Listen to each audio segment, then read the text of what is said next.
What's up, dog? Not much, dog. What's up with you? I'm here to pick up Casey, you know what I'm saying? What's your name, man? Scotty P, you know what I'm saying? Well, I'm awake and I speak English, so yeah, I do know what you're saying. Hi. Bye. We're gonna go. Whoa. Where do you think you're going? Would you please have a seat? Hey, those are cool tats, man. Oh, for real, thank you, bro. You Yeah. see the Cobra? Hey, what is this one? Oh, this? Uh-huh. That's my credo. No regrets. You have no regrets? Dad. Nope. Like, not even a single letter? No way. Not me. Well, I love him. I think he's great. Okay. I think he's a real winner, Casey. If I were you, I wouldn't use protection. Casey made good choices. Oh, she's gonna be fine. Tattooed kid on a motorcycle, no helmet. What could possibly go wrong? You ever met somebody that maybe later you wish you hadn't? Today, we're going to be kicking off and kind of jumping into week 2 of our series, Guardrails. And we'll be talking mostly about relationships and the relational dynamic. Now, if you're like me and you kind of look back on your life, I would imagine that at some point you've met someone that you kind of regret meeting. Right? And am I alone in that? No? Okay. Maybe if that's you, don't poke any elbows. Don't look down the aisle. Okay? That's not what I'm talking about here. But I would imagine that at some point you've probably regretted meeting a person or two. Here's what we found, here's what I found at least, is that in our lives, the greatest source of regret is sometimes people we've met. Right? And maybe if that's not you personally, maybe it's a little too close to home. I would imagine that maybe your spouse, your significant other, has possibly met somebody that you maybe regret them meeting. Or maybe they're your kids, right? If you have kids, maybe you've regretted them meeting some different people that are out there. And I would imagine that our greatest regrets are often from relationships. And if you look back in your life, you can kind of attest to that, okay? And so that's really something that we need to think about. It's something that we need to contemplate fairly heavily. So today we're going to be talking mostly about relationships and what that looks like in our life. My name is Chris. I'm one of the leaders around here. If you don't know who I am, it's because I don't ever really get up here and speak a whole lot. But I promised my wife I would not break the church. And I still rock my flip-flops. So Jesus wore flip-flops, and so I'm trying to just be like him, right? That's the idea. I had somebody earlier said that they're like Jesus cleats. I thought that was pretty awesome. So I wear those whether it's 50 degrees outside or not. It doesn't really matter. But guardrails, why guardrails, right? And so we have this definition of guardrails that I wanted to kind of throw up. They'll throw this up here as we talk through it. But guardrails are a safety system designed to prevent something or someone from straying into dangerous or off-limit areas. It's a safety system, right? So what it means, it's a system. It means it was designed intentionally. It wasn't by accident, right? It's an intentional process or a path or a track, right, that's meant to keep us going the right direction. Okay? It's meant to keep us from straying into dangerous or off-limit areas. Purpose of guardrails are kind of twofold. So the first thing that you'll have in your outline there is one, the purpose of guardrails is to direct and protect us. When you're driving on the road, right, and you see guardrails that are coming up, they won't like hit a T, right? Like you won't crash right into a guardrail.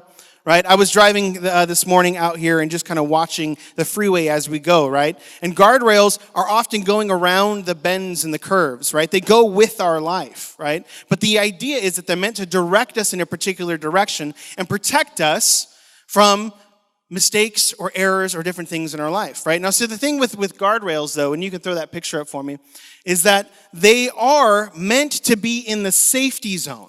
Right? You don't ever come across a guardrail that's going to be in the danger zone, right?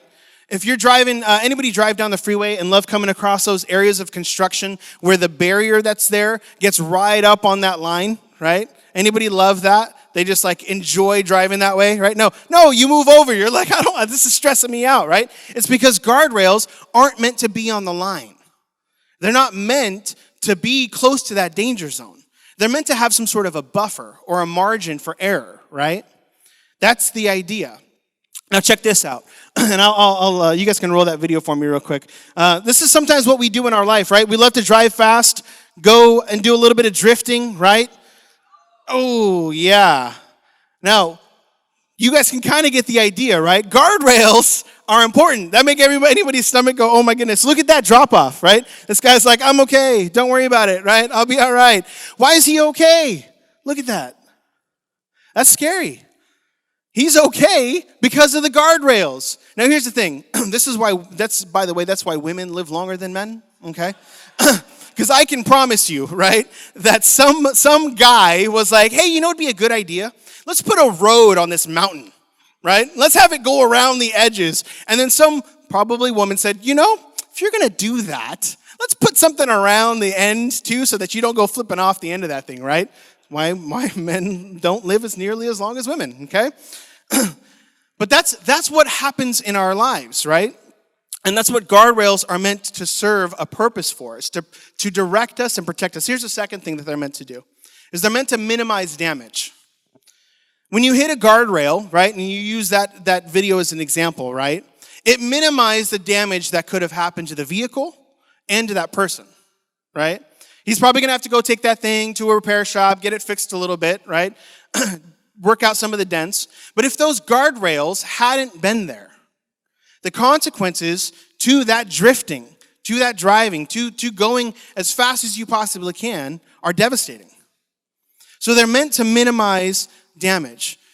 The reason that we've named this series Guardrails is because what we've come across is that we know this deep down inside, that in particular areas of our lives, we need to have some sort of boundary or guardrail.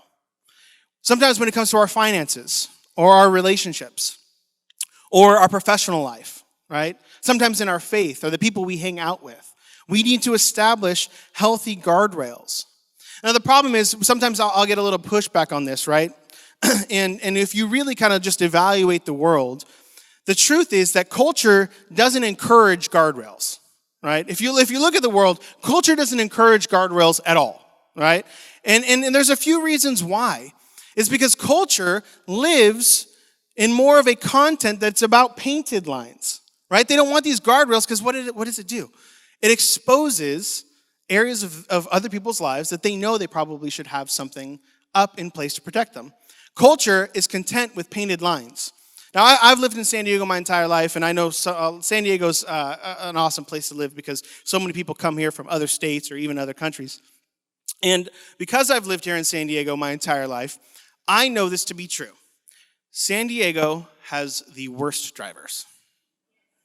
Right? Some of you guys are like, yes, absolutely, right? Okay, San Diego drivers are terrible. Now, here's what I love about San Diego drivers, right? Now, you guys have probably driven down the 805 freeway, right? The 805, just about a year ago, they put, now if you don't know anybody down in Chula Vista, you probably haven't driven on the 805, okay? But I'm from down in that hood, okay? I live down there. And they put in these HOV lanes, or as my kids like to call them, the HOV lanes, right? And these are the carpool lanes, okay? And here's what I love about San Diego drivers, right? You're driving down these HOV lanes, and they're the double painted lines. Now, for those of you who didn't know, if it's a double painted line, it means you're not supposed to cross over it, okay? Did you know that? No? Okay, right. Okay, now here's the thing, though. We don't care, right? San Diego, we're just like, I don't care. You drive down the 805, I promise you will see it on a daily basis, probably once every 5 minutes. Somebody's got to get off on H Street, and they're like, oh well, let's just keep going, right? They're like, hey, look out, I'm coming your direction, right? But here's the thing, that's true in our culture too, right? We know it's illegal, we ain't supposed to do that, but we do it anyways. Culture has that same perspective. They know that they're probably not supposed to do that, but instead of having an actual barrier, a guardrail in place, they got these double painted lines and they go, let's just do it anyways. It's not the end of the world. The real interesting thing though on this is, and you've probably experienced this, right? Is that in culture, people will sometimes respect the boundaries that we put in our lives, the guardrails, right? But a lot of times, culture doesn't like these guardrails. Why?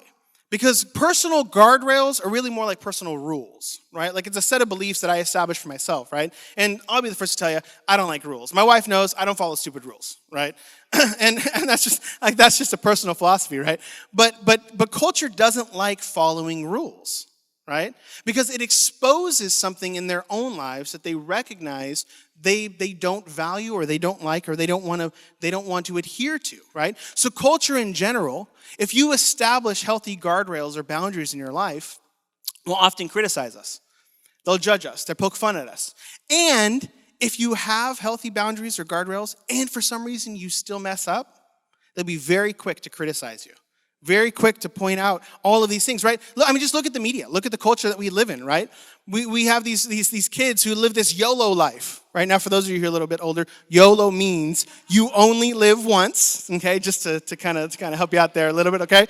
I know some of these youths in the front, they're like, yeah, that's like, we don't really use that anymore. My son was like, we don't say that. And I was like, all right, fine, leave me alone, okay? That's okay. But what's that culture about? That culture is about go fast. Forget the consequences. Don't worry about it. I mean, look at, if you watch the media, and I avoid TV because I don't like the negativity and all those things, right? But TMZ, I know y'all watch that, right? You guys pop it on every so often, right? Just to see what celebrity broke up with so-and-so, right? You look at it to see whose lives are in ruin, right? Culture is very quick to point out when somebody fails, right? You guys are with me on that, right? So here's what I want to do today. I want to talk about kind of three areas of relationships that need guardrails. Here's the first, family.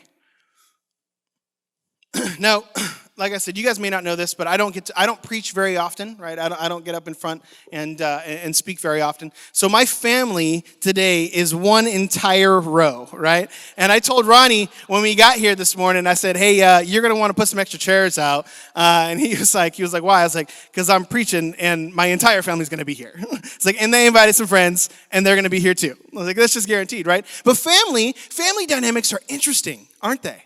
I don't know what kind of a family dynamic you grew up in, but I would bet that you've had more conflict, more issues, more arguments, more fights with family than you have any other area of your life, right? Now, I'll tell you this though. We're not going to focus so much on the family dynamic in my talk today. We're going to really look at two other areas. But the truth is, what I'm going to talk about as it relates to relationships and establishing guardrails applies to your family as well, right? Because we all know that family who's got that 35-year-old kid still living at home, right? Or that pastor's kid who's like the worst behaved one out of all of them, right? But these things that I'm going to talk about, they apply to those family relationships. Or those in-laws who are a little too overbearing? No? Yeah? Okay. Anyways, that's not my family, I'm just saying. Okay? Okay? But here's the second area is friends. And friends are an important one, right? These are the people that we choose to be around. The people that we hang out with. The people that, in our off time, we go spend time with. And the third is acquaintances. And I'm going to give you a second to write that out because I misspelled that 3 times this week. Acquaintances. This is maybe coworkers, right? People who you wouldn't quite consider to be your friends, people that you hang out with all the time, but you do spend a lot of time with them, which means that they're going to have a lot of influence. Now, this is I believe this is a really important topic, but at the same time, it can be fairly complex, right? Because sometimes, like, we're used to just hearing a message on a Sunday that's really all about, like, right versus wrong, right? And you know where that falls. But relationships and relational guardrails aren't that clean cut. They're complicated. They're complex, right? And so today, we're really going to lean into talking about this category and this idea of wisdom. What is wisdom? And how do you use wisdom as it relates to our relationships? Because our relationships are a really, really, really important aspect of our life. Now, a little bit of pushback that I'll kind of get, I think, from some folks, and I've heard this last week. I practiced this talk like 15 times, right? And it kind of drove my wife crazy. But let me be real. When you get up here, right, if you've seen me up here hosting before, I don't wear nice shirts. I don't wear slacks, right? I'll still rock those flip-flops, but I'm all about that Padres gear, right? And so my wife was like, no, you're going to look decent, right? And you're going to make sure you say the right things. So I practiced this a lot as we were going over it. But here's what some hesitance and some pushback can sometimes be, right? Is when it comes to relationships, right, there's this premise, there's this idea that maybe it can come across as a little harsh. That we're being a little judgmental, right? And the church traditionally has had this perspective that people have put upon it of being judgmental, right? And so I want to kind of clarify, I want to outline kind of a combination of two things that I really think matter when it relates to evaluating relationships. And it's kind of two things, being judgmental versus exercising good judgment, Okay? There's a big difference between the two of those, and I want to outline that real quick before we get into additional things. And for those of you guys who are like, where's that fill in? It's not in there. Sometimes I just use these to help me make sure that I'm talking about the right thing, right? But being judgmental is about me forming an opinion of you, being critical of you with some sort of hope or desire that you change the way you're behaving or acting. That's what being judgmental is, right?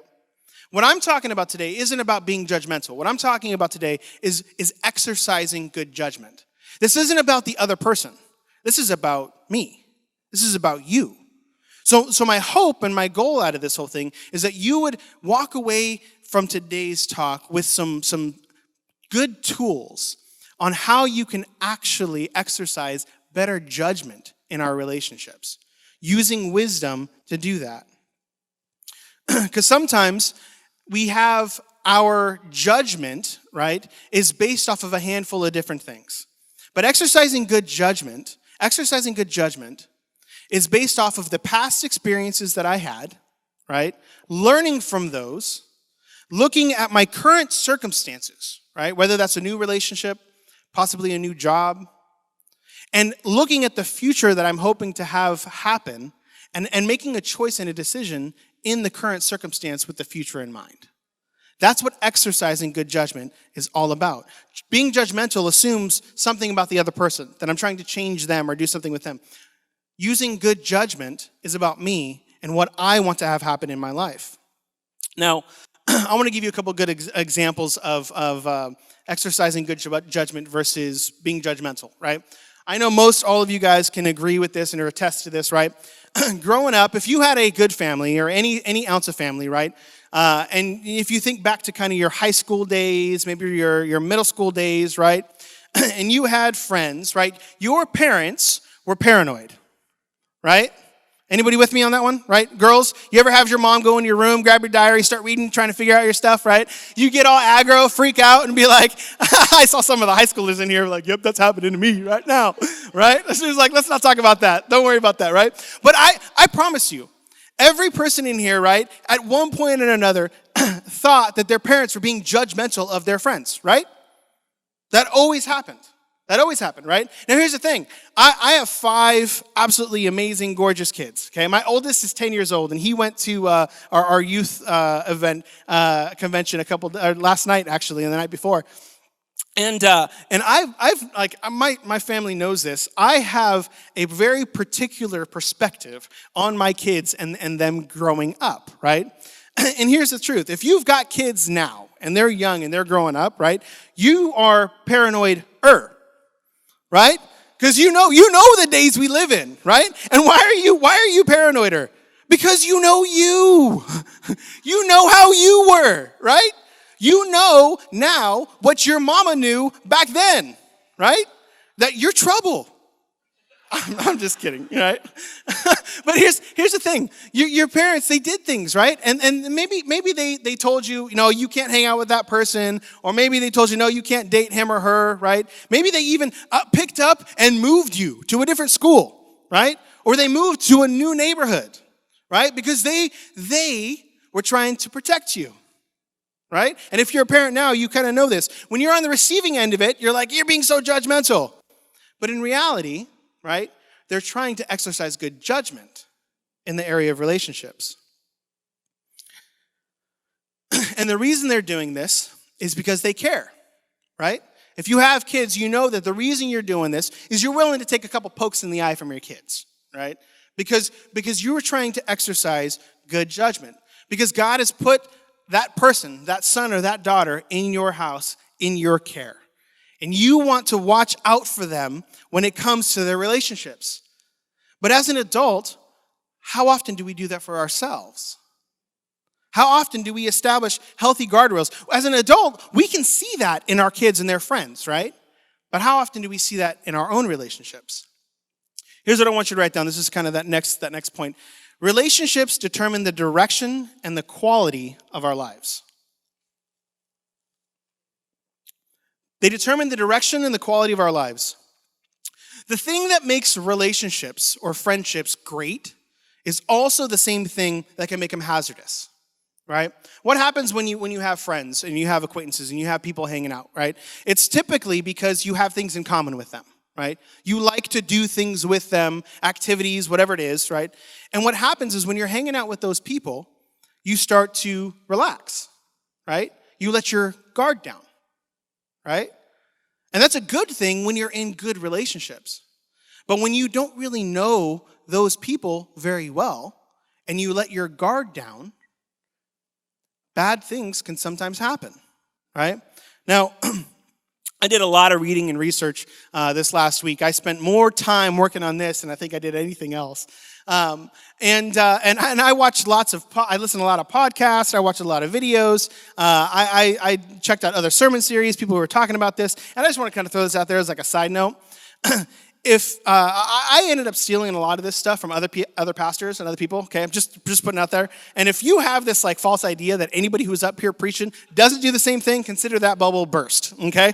Because I'm telling you right now, okay, this is, am I right, Josh? 100%, right? He's like, preach, brother. He knows, right?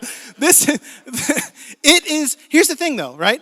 I'm 32 years old, okay? And I know that there's a lot more wisdom and there's a lot more content and people who've been before me who I can honestly just flat out, I'm just going to steal all of their stuff. Be like, that's it, right? 100%, okay? So consider that bubble burst. You see, guardrails, though, guardrails aren't just about me staying in my lane, right? Guardrails serve a second purpose, right? Even outside of this. The other thing that they do is they protect other people from coming into my lane. Right? Guardrails, those barriers, right? They protect people from coming into my lane. It's one of the things I absolutely love about downtown San Diego, right? You got all these one-way streets, and it's guaranteed, almost on the daily, that somebody goes the wrong direction driving to downtown, right? Because people aren't used to it. They don't know that. But guardrails are created also to help other people from coming into my lane. And I want to give you just a practical thing you can use this week, because something that I had kind of learned and took from another pastor this week that I was like, I'm using that because that's really good, right? Is sometimes you'll come across people in your life who are weird. I don't know if that's a good way to put it, right? But you kind of have that filter, right? Where you're like, I don't know if this is the right thing, right? Like I don't know if this is the right business relationship. I don't know if this is the right possible friendship. I don't know where this really is going. I don't know what this is, right? And in your core, right? This is my wife. My wife, I talked to my wife through this when she was like, I would never say that. I would never say that. I was like, I would. But here's what I know. Even if you don't say it, if you're thinking it, you'll figure out a way to keep a healthy guardrail and boundary. And here's what it is, okay? I'm not emotionally mature enough to go into business with you. I'm not emotionally mature enough to go to that event, to go to that party. I'm not emotionally mature enough to do that thing. And the reason that I like that as a resource, right, is because it takes the onus off of them having a bad perspective. It's about me. Right? Like if you've ever gone to Celebrate Recovery, which is a program with folks who are in recovery, right? Either drug addiction, even divorce care is a part of that stuff, or AA or anything like that, right? They're very clear, right? The best way to avoid getting into trouble is to not put yourself in an environment where that's going to happen, right? So what we're doing with this context is saying, hey, I'm not judging you. Like you can do you, boo. Right? I knew that was a Josh phrase. He knows. Do your thing, right? But me, I don't know that that's a wise thing for me to do. I don't know that I'm mature enough to be able to put myself in that environment and to come out in the right direction. Right? And so I took that from another pastor. So you can use that or not use that or just keep it in the back of your head, okay? But at the core of what we're at, right, is people and our friends, they influence us a lot more than we really give them credit for. And I want to kind of just walk you through a couple things that I also learned this last week. There's this neuroscientist. His name's Morin Cerf. You can look him up. I did a lot of research on his stuff this last week, and I really enjoyed listening to him. He is a business professor, but also a neuroscientist on staff at Northwestern University. And for the last 10 plus years, okay, he's been studying the relationship about decision making and the correlation between relationships and decision making. The relationship between those two things. And what he's observed is that when we're influencing people, that it's not just behavioral, it's actually neurological. Something happens in our brains when we are surrounded or around other people. Here's what he says. This is a quote of his. I got a couple of them for you. The more we study engagement, we see time and time again that just being next to certain people actually aligns your brain with them. So look down that aisle. Next week, you might need to pick a new section. You didn't even catch it. No. You didn't even catch it. It just happened. It just happened. Words came out of my mouth, right? Vibrations went through the air. Your brain interpreted them as words. It was a joke. You laughed with people you've never met before. The room just came together as a result. The neural frequencies that happen in our brains are a result of the people that we are in proximity with. It's not just behavioral, it's neurological. Here's what he goes on to say. If people want to maximize happiness, I know that's me, and they want to minimize stress. Anybody else want to maximize happiness, reduce some stress, right? Then you should build a life that requires fewer decisions by surrounding yourself with people who embody the traits that you prefer. Because here's what happens, right? When you're around a group of people who you know, I don't necessarily want to do what they're doing, right? What do you have to do? You have to make a conscious decision not to do what they're doing, right? That's not relaxing. That ain't easy, right? So if you surround yourself with people who are already doing the things that you know you want to do, it leads to a happier, less stressed life. Fascinating, isn't it? Here's what he goes on to say. Over time, they'll naturally pick up those desirable attitudes and behaviors just by being in proximity. No effort required. Doing life with people is going to force you to go in a particular direction. We see this happen all the time with youth, right?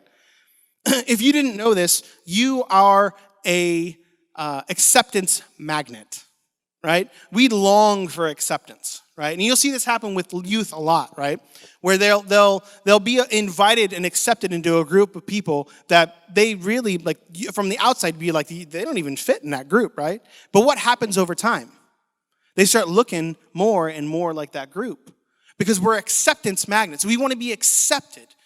We want to feel easy and at home and safe, right? And we have a hard time establishing guardrails.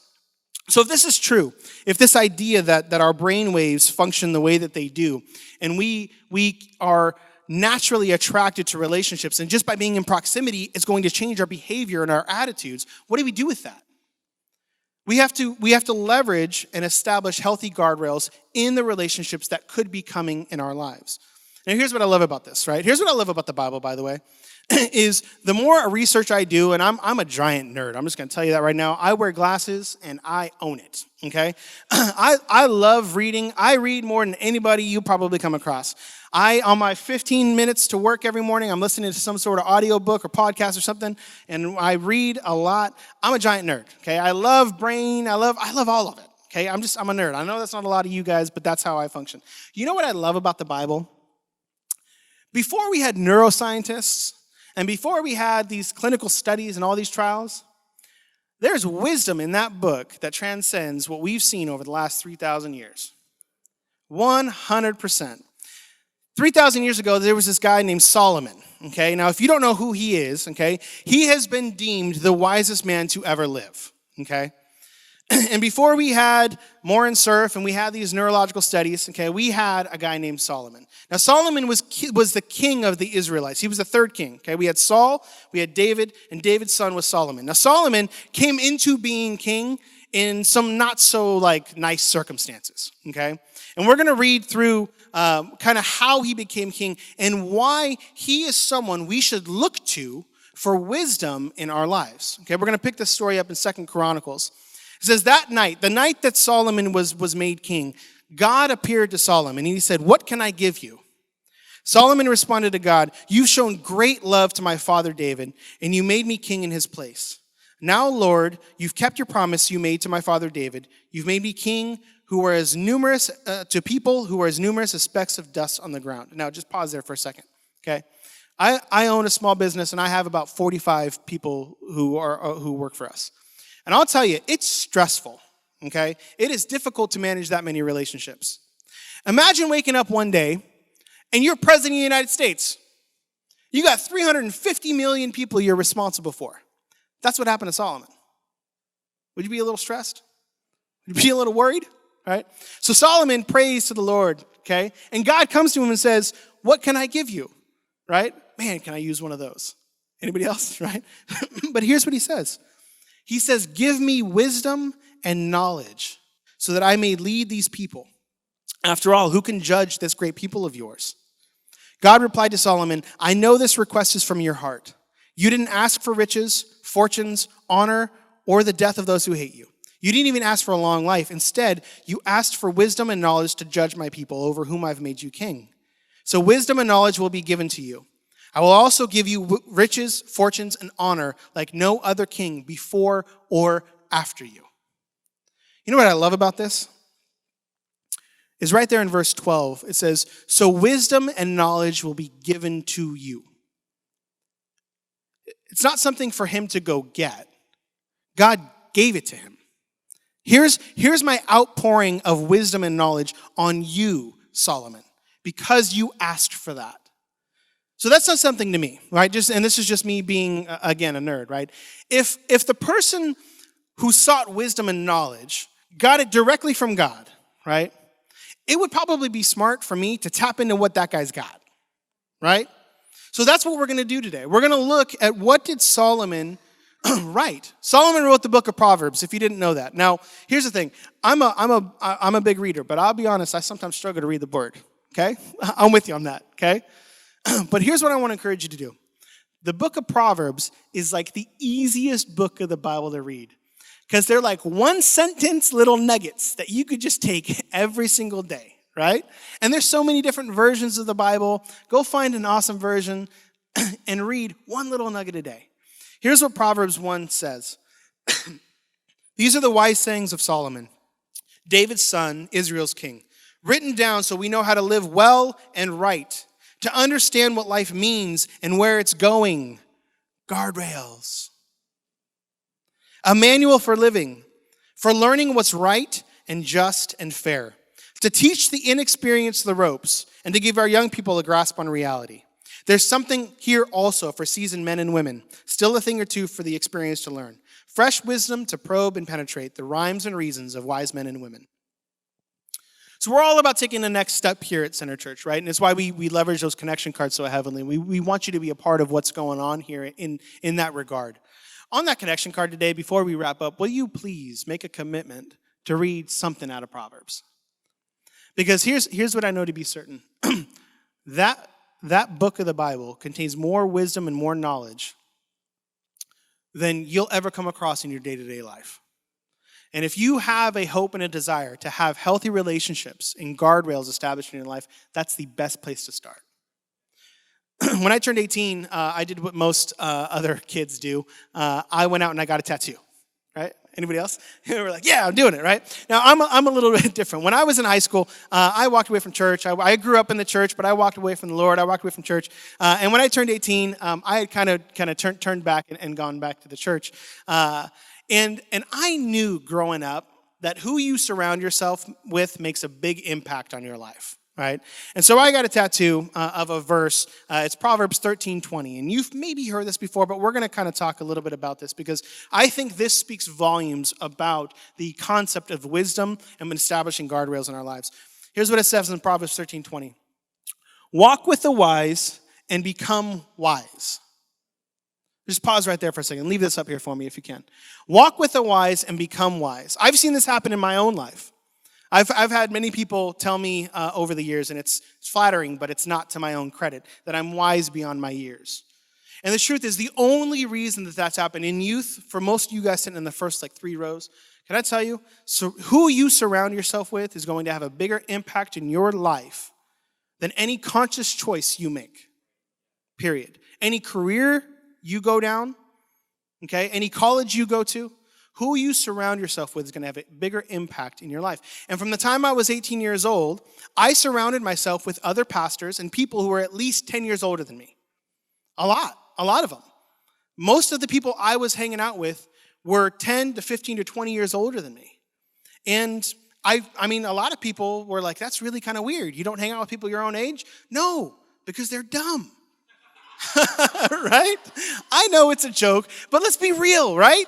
Now here's the thing though. I knew what I wanted out of my life, right? And here's wisdom. What is wisdom, right? Wisdom is an understanding, okay, that what happened in the past determines my present, and my present determines my future. Let me say that again. Wisdom is an understanding that my past, my experiences, determine my present. They've gotten me to where I am. And the choices I make in my current present determine what's going to happen to me in the future. Okay? That is wisdom. So when you walk with the wise, you walk with people who have more experience or are wiser than you are, you're going to become wise. He goes on to say, for a companion of fools suffers harm. You know what I love about the second part of this thing? Is it doesn't say a companion of fools becomes a fool.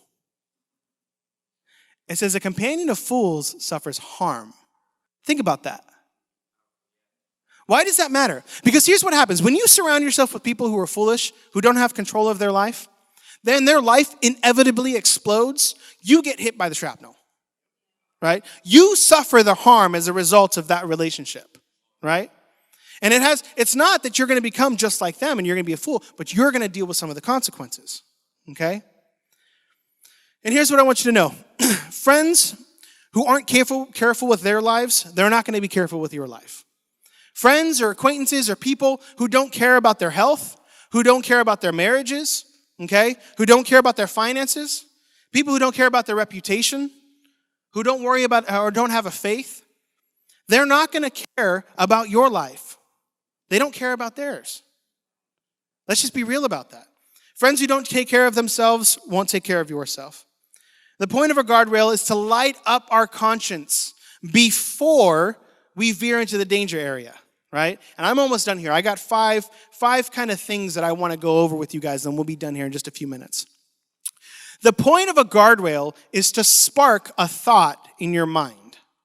That's what an emotional and relational guardrail is, okay? I like to kind of call these 5 things conversations I have with myself, right? Because your consciousness, right, is the first key to an alert in establishing healthy guardrails in your life, okay? And so what happens a lot of times with folks, and this happens to me all the time too, is we start to drift a little bit, right? Now, for those of you guys who never saw Tokyo Drift, right? What happens when you drift? And I know some of you guys used to do this back in high school, so don't mess with me, right? You go, right? You turn one direction, the back end starts to go a little bit, and you have to correct and go the opposite direction for you to maintain. Or what's going to happen? You're going to spin out, right? So these guardrails are that correction. When you start to feel yourself drift, this is that correction. Here's 5 things. I want you to write these things down. When you notice that you're changing lanes, it may dawn on you that the core group of people that you are surrounding yourself with aren't going the same direction of your life.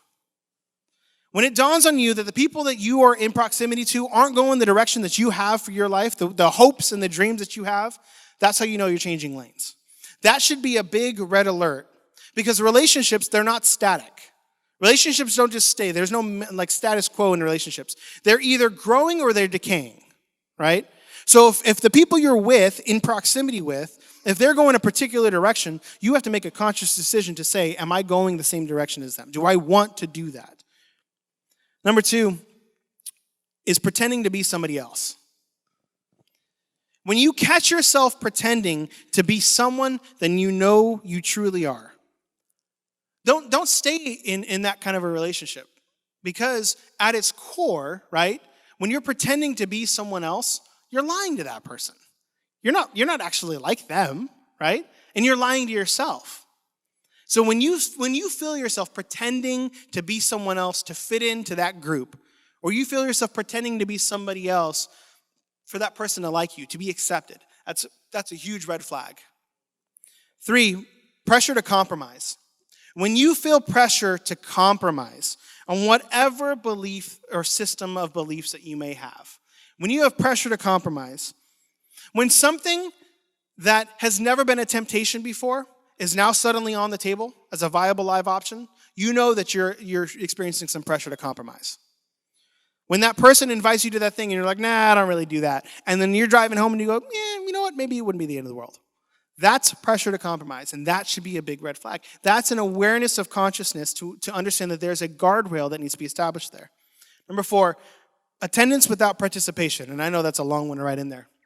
Attendance without participation. When you catch yourself thinking, I'll go, but I won't participate. Let me ask you a question. Would that fly with your 14-year-old daughter?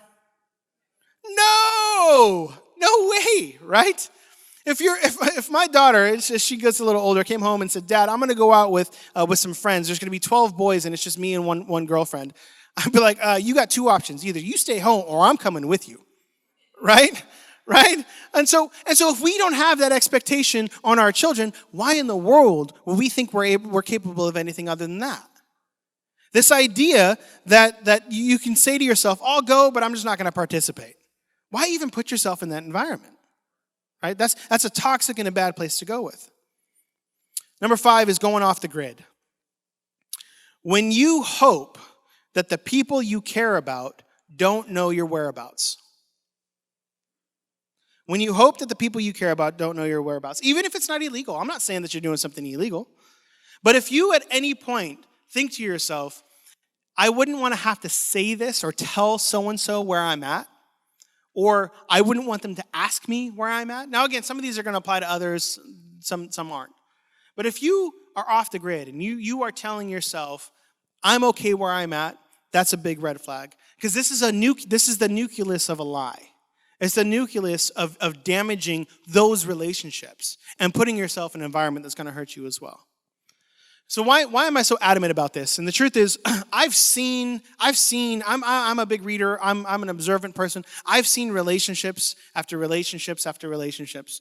And I know that when you establish healthy guardrails in your life, that it can make a big impact. The friends that we surround ourselves with, the acquaintances, the people we surround ourselves, still determine the outcome of our life. People tomorrow are going to wake up and they're going to go into the bathroom, they're going to stand in front of the mirror, and they're going to go, whose life is this? How did I get here? The reason that happens is because they drift. We drift and we don't even realize it because we don't have healthy guardrails in the areas of our relationships. You know, back in the day, Jesus obviously taught a lot of people a lot of different things, right? And one of the things that would often happen is Jesus would have these interactions with the Pharisees, right? These were the religious leaders and scholars back in the day, and they would kind of have a counter argument to everything he'd say, right? And so there's this verse in Luke that I love, where Jesus, I would imagine, he kind of just threw up his hands, right? He's trying to teach these people, and the Pharisees are giving this counter argument, and here's what he said: "Wisdom is proved right by all her children." Let that sink in for a second. He goes, you know what? I'm trying to teach you guys something here, but you don't want to listen to what I have to say. You're going to give me some sort of counter argument. Wisdom is proved right by all her children. Wisdom has the last word. Wisdom's got the last at bat, okay? And what that means is that even if you make a conscious choice not to do any of the things I'm talking about, wisdom is going to prove you either right or wrong. Because I know that there's a lot of people here who, you guys are smart people. You could probably come up with a counter argument to a lot of things I talked about today. But at the end of the day, I've seen a lot of relationships. I've seen a lot of guardrails not be established, and wisdom has the last at bat. Paul says this, "So be careful how you live. Don't live like fools, but like those who are wise. Make the most of every opportunity in these evil days. Don't act thoughtlessly, but understand what the Lord wants you to do." This is why we emphasize small groups. This is why we want you connected into smaller groups of people that meet outside of just a Sunday service. Because what ends up happening is those people become a filter for you in your relationships, right? And here's the thing, we don't encourage people to get plugged into a church and to like forsake every other relationship that they have. That's not healthy, it's not wise, it's not good, right? It's not kingdom-minded, it's not purposeful.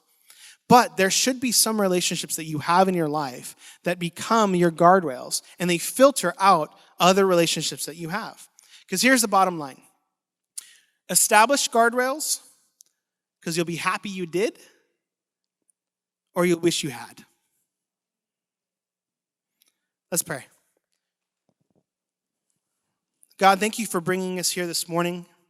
I pray for every person who's sitting in a chair here that you would speak to them in a particular area of their life, Lord, that they need to establish healthy guardrails in their relationships. Would you awaken their consciousness, God? Would you speak and have your Holy Spirit speak into their life in areas that they know they need guardrails?